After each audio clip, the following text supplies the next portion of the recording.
Bismillahirrahmanirrahim. Assalamualaikum warahmatullahi wabarakatuh. Pemirsa, alhamdulillah kita masih diberikan kesempatan, kesehatan, dan tentunya juga kelapangan waktu untuk kita sama-sama ini menyaksikan Syiar Muhammadiyah Majelis Pelayanan Sosial Kota Medan yang bekerja sama dengan KB Bukopin Syariah. Dan tentunya di episode kali ini pemirsa kita masih akan membahas topik-topik yang menarik yang masih ada kesinambungannya begitu dengan episode kita sebelumnya, yaitu kali ini kita akan membahas mengenai solusi keluar dari riba. Nah, kalau di episode sebelumnya kan kita sudah membahas ya mengenai seperti apa pengertian riba, kemudian macam-macam riba itu apa saja, dan hukum dari riba itu apa begitu. Artinya sudah ada dalil yang diberikan oleh Ustadz begitu ya terkait dengan riba ini. Tapi kita harus sapa terlebih dahulu narasumber kita yang tentunya sudah hadir bersama Widya di sini. Sudah ada Profesor Dr. Haji Nawir Yuslem MA. Assalamualaikum Ustadz. Waalaikumsalam warahmatullahi wabarakatuh. Kabar baik ya Ustadz ya? Alhamdulillah sehat. Alhamdulillah sehat. Nah, kita masih membahas mengenai riba nih Ustadz. Baik, Kalau baik. bahas riba ini sebenarnya panjang ya Ustadz pembahasannya ya. Ya. Dan tentunya apalagi dalam kehidupan kita sehari-hari, dalam praktek kehidupan kita,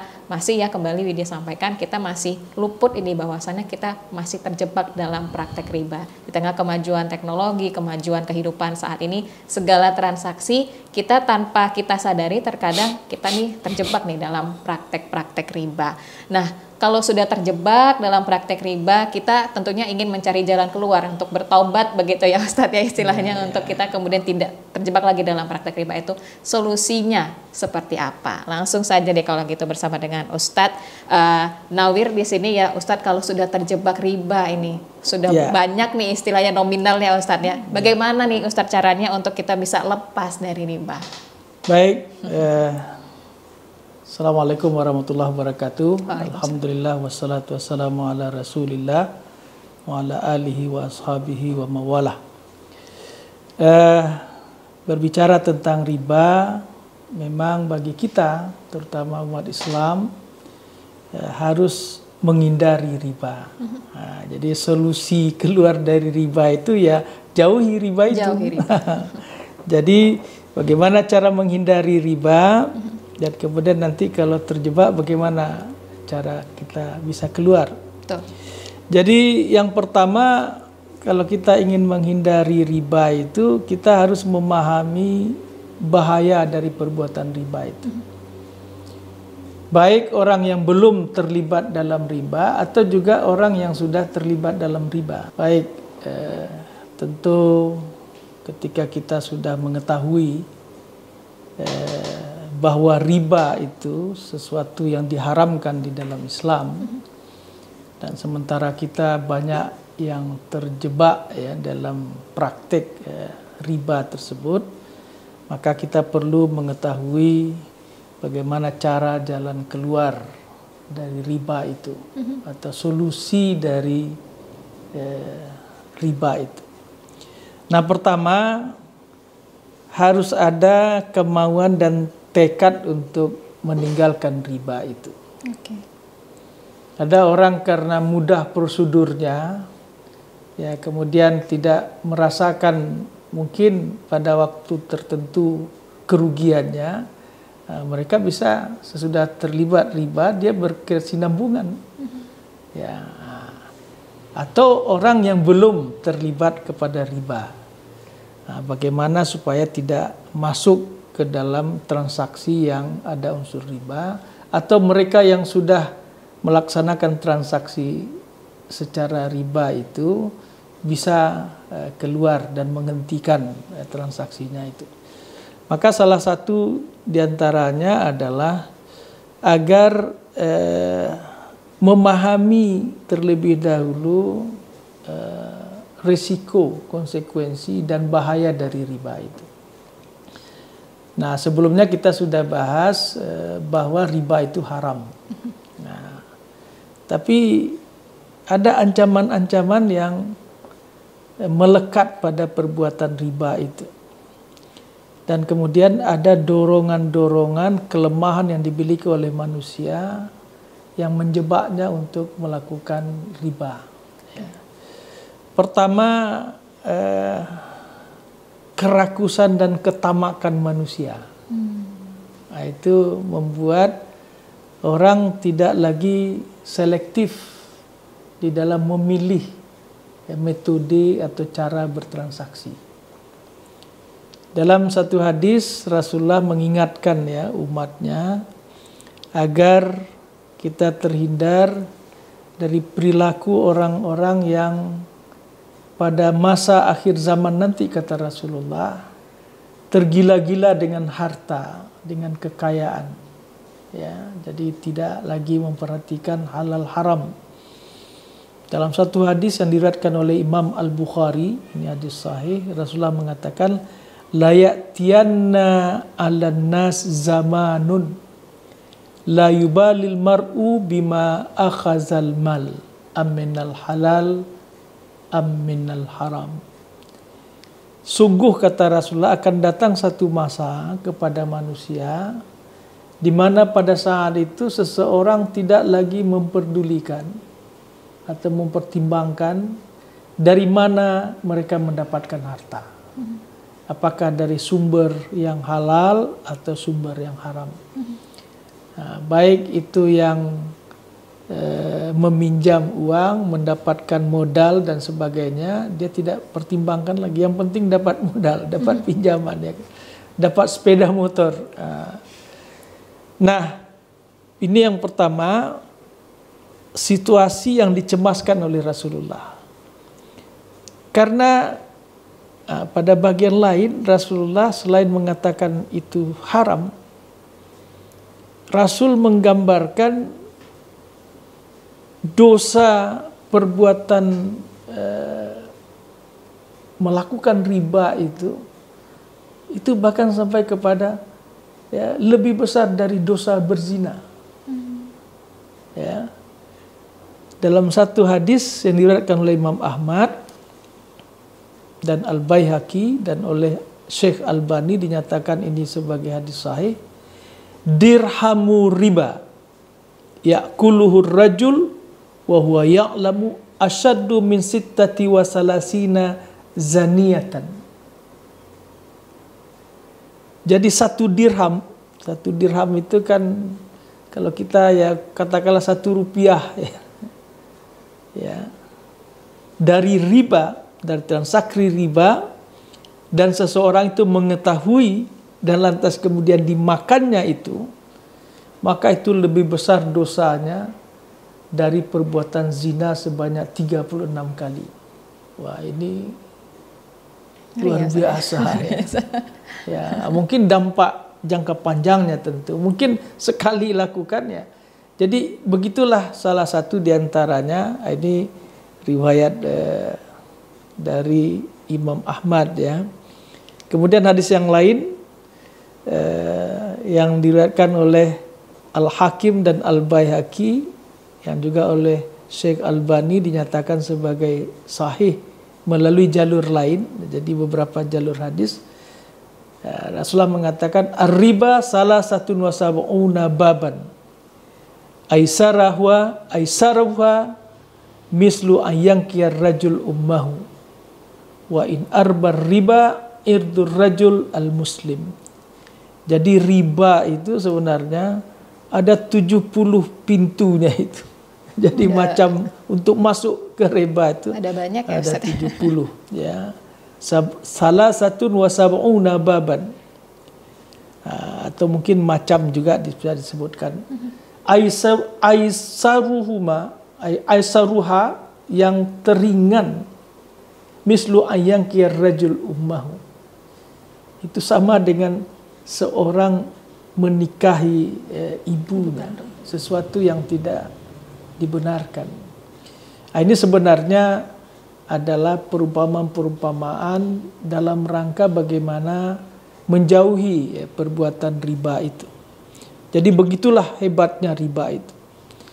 Bahkan seorang yang pelaku riba itu adalah orang yang tidak lagi memiliki hati, ya, tidak memiliki jiwa terhadap sesama manusia. Ya, sehingga Rasul juga mengatakan la tunzaur rahmah illa min syakir. Jadi sifat kasih sayang itu tidak tercabut kecuali orang yang tercela. Maksudnya orang yang pelaku riba ini. Memang kita melihat di dalam seseorang yang rentenir tadi menawarkan transaksi riba itu seolah-olah dia ingin menolong, ya, memberikan pertolongan terhadap orang yang tidak mampu. Tapi itu hanya kedok saja. Padahal jebakan, ya. Padahal ujungnya adalah pemerasan. Ya, ujungnya adalah pemerasan. Bahkan seseorang rentenir itu tidak lagi dipertimbangkannya, itu bisa menguras sehabis-habisnya harta korbannya itu. Nah, ini kan bertentangan dengan ajaran Islam. Ajaran Islam itu mengajarkan kepada kita agar bisa membantu meringankan orang, melapangkan orang, ya, menutup kesulitan orang. Nah, ini yang harus kita pahami bagi orang yang ingin menghindari riba. Nah, kemudian ancaman siksaan Allah apalagi. Di hari kiamat itu Allah akan memasukkannya ke dalam neraka yang mereka kekal di dalamnya, ya, seperti dalam surat Al-Baqarah 275. Jadi mengundang azab di akhirat dan kemudian juga mengundang bencana di dunia. Ya. Nah, dalam satu hadis Rasulullah mengatakan idza zahara zina war riba fi qaryatin faqad ahallu bi anfusihim azaballah. Ya. Hadis rawahul Hakim, ya. Apabila praktek riba dan zina ini disetarakan, ya. Zina dan riba itu sudah merajalela dan terjadi di suatu negeri, maka sesungguhnya negeri itu sudah pantas Allah turunkan azab. Nah, ini. Nah, jadi ini yang pertama dari sisi bahwa kita harus menjauhi riba. Nah, kemudian riba itu sendiri juga oleh Al-Quran disebutkan sebagai perilakunya orang Yahudi. Ya. Di dalam surat An-Nisa 161 Allah mengatakan wa akzihimur riba wa katnuhu anhu wa aklihim amwalan nas bil batil wa atadna lil kafirina minhum azaban alima. Ya, karena mereka memakan riba, ya, padahal mereka telah dilarang melakukannya. Nah, karena apa? Karena kalau mereka lanjutkan itu, mereka sebenarnya sudah mengambil hak dari orang tadi secara batil. Dan mereka Allah sediakan, ya, siksaan yang pedih. Nah, jadi ini beberapa hal, banyak lagi yang diancamkan agar orang yang akan menghindari, agar tidak terlibat pada riba itu, pertama sekali dia memahami bahaya riba. Bahaya riba. Oke, baik. Nah, itu masih yang pertama, poin yang pertama ya Ustaz. Ya, jadi ini tidak hanya orang yang belum masuk ke dalam riba, tapi orang yang bergelimang riba itu pun, baik si rentenirnya atau orang yang membutuhkan bantuan rentenir ini. Ini bukan sederhana dia mau meninggalkan itu. Ya, bagi orang yang ingin mendapatkan modal kan mudah, tidak ada ribet administrasinya kan. Nah, bagi si rentenir ini mangsa. Jadi keduanya harus keluar. Ya, jadi rentenir itu kan juga banyak yang Muslim. Ya. Nah, keluar dari sarannya itu yang prosesnya itu yang agak sulit terkadang. Keduanya baik yang meminjam atau yang dipinjamkan itu harus memahami bahaya riba. Itu salah satu. Salah satunya. Oke, artinya memang tambah lagi pengetahuan kita terkait riba sebenarnya Ustaz, agar kita bisa terhindar dari jebakan riba ini. Oke, pemirsa, kita masih akan membahas mengenai bagaimana agar kita bisa keluar ataupun bagaimana solusi keluar dari riba ini, tapi kita akan kembali setelah jeda berikut. Tetap bersama kami di Syiar Muhammadiyah Majelis Pelayanan Sosial Kota Medan.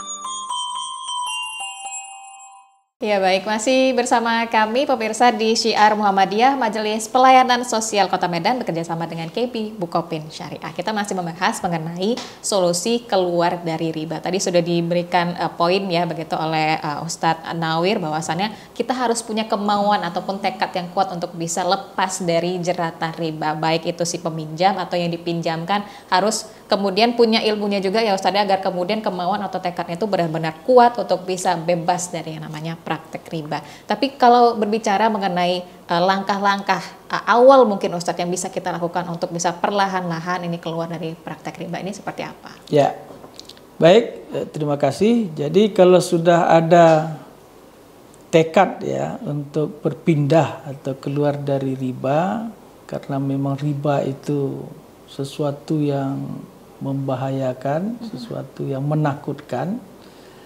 Nah, maka langkah berikutnya adalah saat ini khusus di negara kita sudah ada solusi. Kalau selama ini kan lembaga keuangan itu kan konvensional semua. Iya, betul. Sekarang udah ada syariah. Maka kalau menabung, kita harus segera ya melakukan ya berpindahlah dari tabungan konvensional yang diduga keras itu terjadi unsur ribanya kepada tabungan syariah.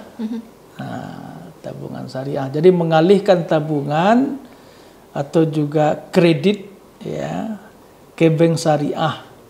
Yang bank syariah itu sudah dilindungi atau dikontrol oleh Dewan Syariah Nasional. Ya.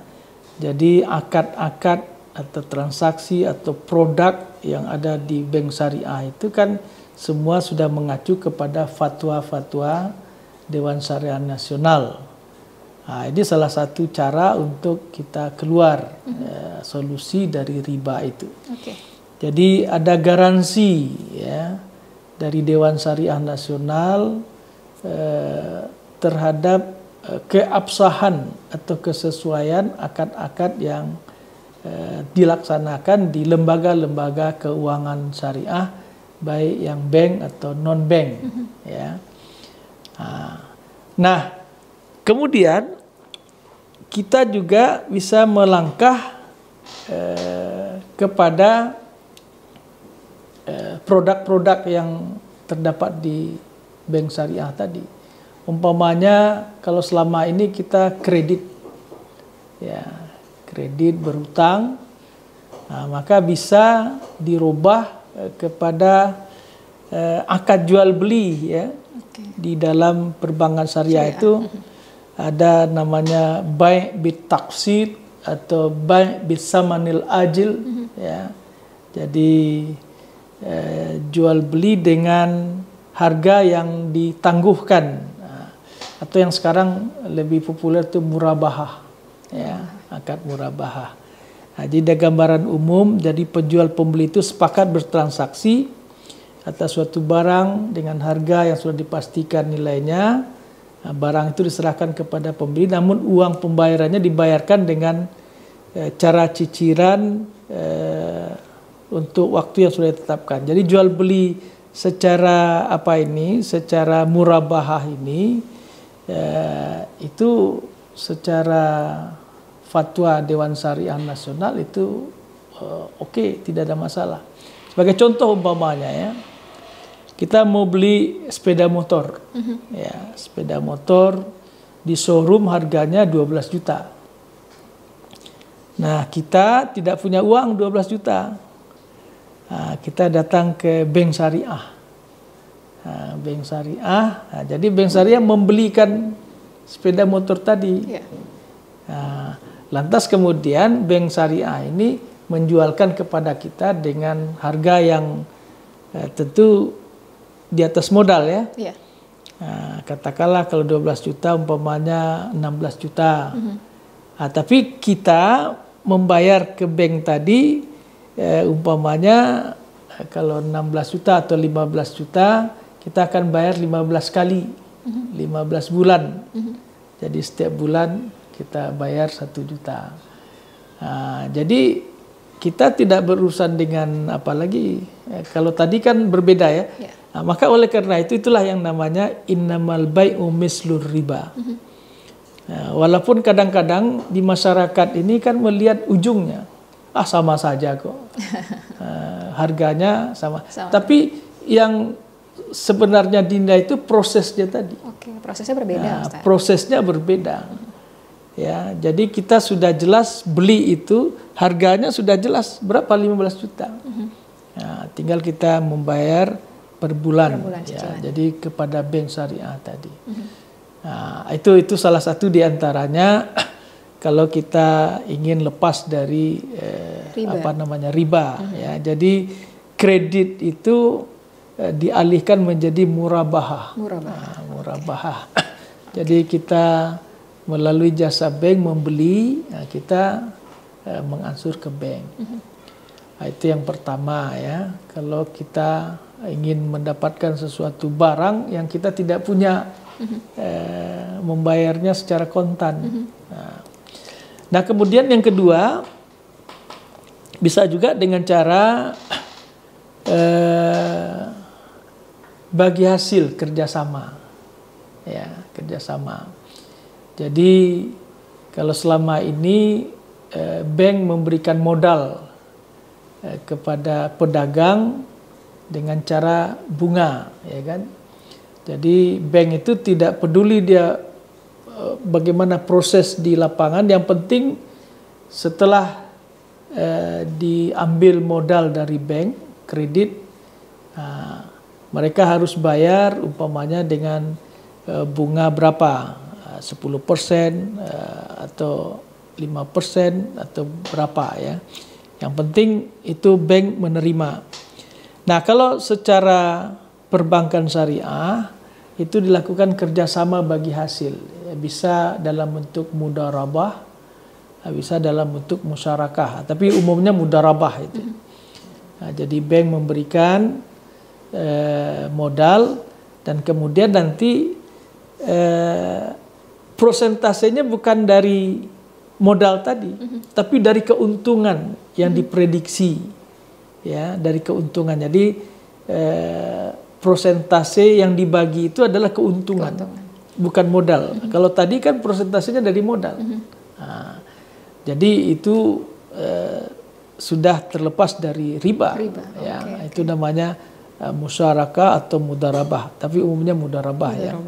Karena biasanya kita hanya menerima. Kalau musyarakah itu sama-sama memberi modal ya kan. Nah, ini kalau ini tidak, kita menerima modal dari bank atau juga kita menyimpan uang. Nah, jadi berikutnya adalah kita menyimpan uang, ya, menyimpan uang ke bank, lantas bank kemudian menjadikan itu modal untuk pengusaha atau pedagang-pedagang, sehingga akhirnya bagi hasilnya itu, keuntungan bagi hasilnya itu ditetapkan bank berapa persen dan kita yang menyimpan uang itu berapa persen. Nah, jadi ini bentuk kerjasama yang bisa dilegalkan dan bahkan ini dikontrol oleh Dewan Syariah Nasional sehingga dia halal. Ya kan? Jadi memang bagi kaum awam itu dilihatnya ya beda-beda tipis kan. Tapi kehalalan itu diproses tadi. Ya, kalau hasilnya dianggapnya sama, kelihatannya gitu sama, kan. ya, Kelihatannya sama. Banyak sekali kadang-kadang orang awam tuh sama saja itu. Bank konvensional dengan bank syariah berbeda. Nah, Allah katakan memang betul. Innamal bai'u mislur riba. Jadi jual beli murabahah tadi itu kan mirip dengan riba. Tapi wa ahallallahu al-bai'a wa harrama riba. Ini Allah halalkan, ini Allah haramkan. Nah, kita harus berpindah. Nah, itu diantaranya syariah.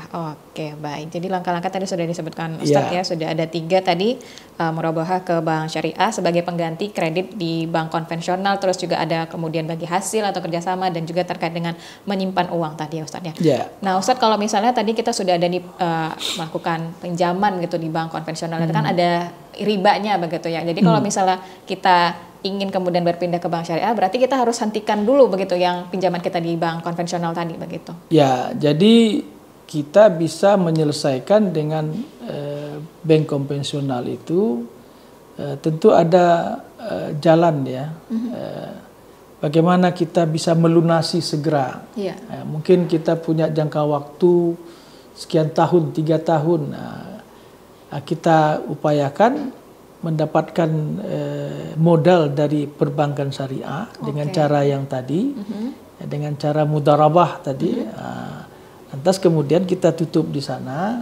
Kalau dengan perbankan syariah kan itu sudah jelas ya, karena itu diawasi oleh Dewan Syariah Nasional, sehingga itu tidak sedikit pun terjadi apa yang disebut dengan riba. Nah, kita harus selesaikan, jangan kita tinggalkan sesuatu yang kita masih terkait dengan bank konvensional. Itu bisa dikejar kita nanti. Apalagi nanti azabnya ya Ustadz, itu yang paling mengerikan sebenarnya. Baik pemirsa, tadi kita sudah bahas juga mengenai langkah-langkah apa saja yang bisa kita lakukan untuk bisa keluar dari jeratan riba ya. Nah, kita masih akan membahas mengenai solusi untuk keluar dari riba, tapi kita masih akan harus jeda dulu terlebih sejenak ya. Kita masih akan menyaksikan Syiar Muhammadiyah Majelis Pelayanan Sosial Kota Medan. Tetap bersama kami.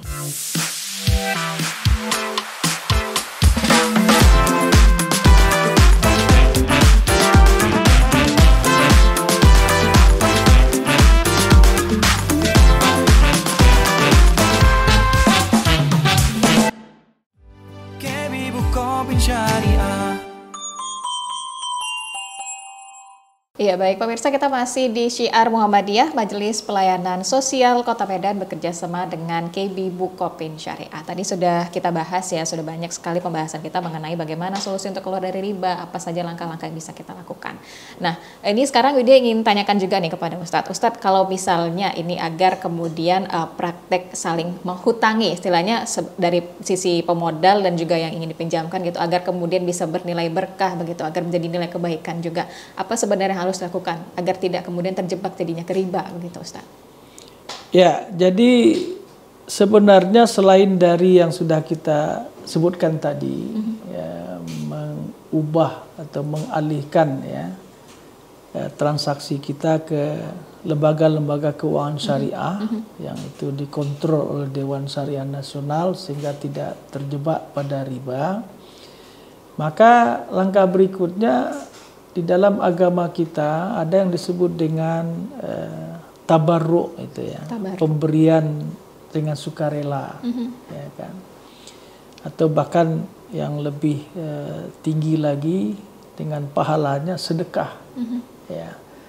Nah, jadi ubah saja itu akadnya dari pinjaman uang menjadi sedekah, terutama kalau yang meminjam itu adalah orang-orang miskin. Orang-orang miskin yang menurut kita tidak mungkin lagi untuk membayar ya. Nah, jadi bagi kita yang punya uang, yang punya dana, ada orang datang meminjam kepada kita. Kita lihat situasinya. Oh ini kawan ini tak mungkin lagi membayar. Ya kita beri sedekah. Ya, ini salah satu solusi. Atau juga di perbankan syariah itu ada yang disebut dengan kardun hasan. Kardun hasan. Nah, kardun hasan itu adalah pinjaman yang diberikan kepada orang-orang yang membutuhkan, yang pengembaliannya tanpa ada bagi hasil, ada tanpa tambahan. Itu biasanya uang-uang yang dititipkan, wadiah dan sebagainya, yang atau juga mungkin charity, kepemurahan dari bank, kelebihan-kelebihan apa, itu bisa dimasukkan ke skema al-qard hasan ini, kardun hasan tadi. Jadi qard hasan itu adalah pemberian pinjaman yang tidak ada tambahan ketika mengembalikannya. Tapi seperti yang dikatakan tadi ya, selain dari itu, kalau kita memang ingin berkelapangan, membantu, ya kawan meminjam, ya kita sedekahkan saja. Sehingga tidak ada lagi kita menunggu untuk dikembalikannya, apalagi bertambah atau berlebih dari yang sudah kita berikan. Jadi itu kemudahan, dan memang itulah yang diajarkan dalam agama kita. Jadi Rasulullah dalam hadisnya mengatakan, "May yassara 'ala mu'sirin yassarahullahu fid dunya wal akhirah." Orang yang memudahkan saudaranya yang dalam kesulitan, Allah akan mudahkan ia. Ya. Jadi sedekah itu prinsipnya jangan kita mengharap itu akan kembali dari yang bersangkutan. Ya. Tapi Allah pasti mengganti. Ya, setiap apa yang kita berikan dalam dosa itu pasti Allah ganti. Tapi tidak melalui tangan dia, melalui tangan yang lain. Ada saja kemudahan-kemudahan yang diberikan oleh Allah ya kepada kita yang suka memberi. Man nafasa ala kurbatin, ya, orang yang melapangkan dari kesulitan orang di muka bumi ini, maka Allah akan beri kelapangan dia dalam kehidupan ini. Nah, kemudian langkah berikutnya juga adalah terjadinya riba ini. Sering sekali ya penyebab terjadinya riba ini karena kurangnya rasa bersyukur atas apa yang sudah dimiliki. Benar. Ya, apa yang sudah kita miliki itu sifat qanaah. Qanaah itu mencukupkan apa yang sudah dianugerahkan Allah kepada kita. Nah, jadi rasa kurang bersyukur tadi inilah yang mendorong orang sering menjadi konsumtif ya. Ada nafsu konsumtif itu ya Ustaz ya. Jadi untuk menghindari keinginan-keinginan hidup mewah, hidup konsumtif, melalui berhutang, apalagi riba ya kan. Maka oleh karena itu dengan sikap bersyukur ya kita akan tidak terjebak ya kepada kehidupan mewah dan konsumtif tadi. Sehingga akhirnya kita tidak terlilit hutang. Orang berhutang itu kan itu tadi. Ya, karena ingin mewah sementara dia tidak punya kemampuan yang memadai untuk itu. Jadi agar kita bisa selamat dari transaksi riba, maka itu tadi ya mengganti akad yang mengandung riba dengan akad-akad yang dibenarkan oleh syariah Islam ya. Dan kemudian juga kalau bisa ya itu tadi bagi kita yang menjadi orang yang berkelapangan ya lebih banyak bersedekah. Datang orang minjam kepada kita, udah kita sedekahkan. Dan itu apa namanya menguji keikhlasan kita juga. Ya, jadi keimanan kita. Tapi sedekah itu yakinlah Allah akan ganti itu. Ya, Allah akan ganti itu. Di dunia ini yang pasti di akhirat pasti Allah ganti. Minimal 1000%. Ya. Itu 10 kali lipat. Minimalnya 1000% ya Ustaz ya. 10 kali sampai 700 kali. Baik. Oke, Ustadz ini mungkin terakhir ya begitu Ustadz, ini pesannya untuk masyarakat yang mungkin saat ini masih sering kemudian meminjam baik itu kepinjaman online atau apapun itu yang bentuknya masih dalam riba begitu, untuk bisa keluar dari sana mungkin prosesnya adalah akhirnya menggadaikan rumah, menggadaikan motor atau apapun, kemudian tinggallah hanya sedikit saja hartanya gitu, untuk kemudian bisa menjadi lapang dadanya Ustadz untuk yakin bahwasannya oke, kita ingin lepas dari riba, tapi dengan kemudian menjual segala harta kita, keyakinan kita itu Ustadz, untuk nantinya diganti oleh Allah, bagaimana kita menguatkan tekad kita. Jadi begini, ketika kita ingin menghindari riba, tidak harus juga kita menghabiskan semua yang ada pada kita, jangan ya. Karena kita pun juga membutuhkan ya apa yang ada bagi kita. Jadi disitulah wa ta'awanu 'alal birri wat taqwa ya. Saling membantu ya, saling menolong di antara sesama umat Islam. Jadi oleh karena itu mengakhiri riba ini concern seluruh umat Islam. Tidak hanya orang yang miskin, terutama orang yang kaya. Yang terjebak kepada rentenir ini kan ekonomi lemah. Jadi kalau kita memperbanyak yang namanya zakat, yang namanya wakaf, yang namanya sedekah, itu bisa mengentaskan kemiskinan. Biasanya yang sering terjebak kepada rentenir atau riba ini orang-orang yang yang lemah. Nah, jadi disitulah kita dipanggil untuk memberantas riba ini, itu keseluruhan kekuatan umat Islam.